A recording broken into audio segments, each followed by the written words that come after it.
What's going on, YouTube? I've got one last video for you. It is on the Kindle. The Kindle is taken apart about as easy as it gets. It's all mostly plastic. The front and back of it, you see those tabs? All I do is put something in there, put a little knife or sharp object in there, and just pry it around till you get the back of it off. There's the back of the Kindle, as you can see. Nothing but plastic. There's where the speakers, you can see where the speakers sound. The main problem with the Kindle, the LCD display. There it is. Now you can watch a lot of YouTube videos, I'm sure, how to get the take the Kindle apart. But I just wanted to give you guys a few tricks if you're going to try to take it apart yourself, because this is what most Kindles end up looking like. Because water spilled on them, dropped, or they just end up like this. I don't know why. Heat gets to them. Who knows? Could be a million different things. Here's the front of it.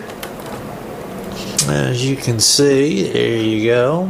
There's the front of it. Another just piece of plastic. That's about it for it. And here is the on and off circuit board. Now, one thing I wanted to show you. This LCD right here, okay?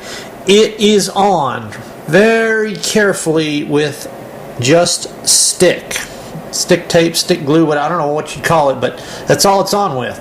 Of course, it's attached, as you can see, by the ribbon cable, but as they all are. But you got to be careful when you pry this apart. You don't want to break it if your LCD is good.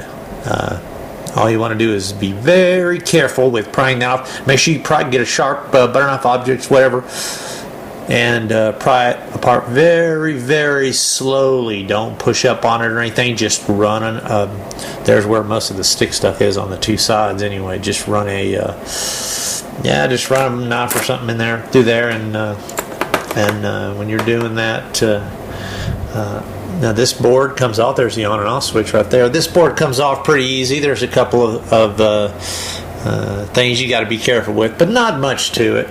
There's the speakers there. You don't have to take those off. Here's your wireless card. Just screws on. And here's how your battery goes in. All it is two screws. Pretty big battery. Most of the weight of this thing's the battery, which is getting to be standard nowadays. Alright, here's what I wanted to show you. Here's the main board. Here it is, right here. Now, you're going to see on this main board, you're going to see these little tiny ribbon holders here. Very careful when pulling that up. Very careful. Use both fingers, not just one. If you pull that up by one end, it's going to break off. Both ends. Now, I hope you can see there's a couple more of these little ribbon holders right there.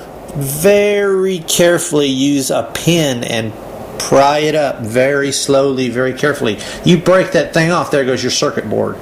So it has a couple more on there. I don't know exactly where they're at. I can't remember, but I think there's actually one on the other circuit too. But that's it for the Kindle right there. That's what happens to them. You can find a million videos. I'm not going to do a video on how to take it apart because there's a million of them out there. But just a couple of tips and tricks on it. Just be careful. You got to be really careful with those ribbon parts. Because man, they are something else. They get that plastic black piece right there. You got to pry up with both hands, and then I know there's another little ribbon part around, but I can't see it. It's just not light enough. But there's two of them for sure that are just like that one right there at the end. That has a little tiny flap on it that pops up, and the ribbon goes in there. So be careful. That's the review of the Kindle. That's what the Kindle looks like when it's broken. If you want to put it back together again, all you do is watch the video in reverse. Yeah, another trick for you. Just trying to save you some cash. Till then, that's about it. Signing off.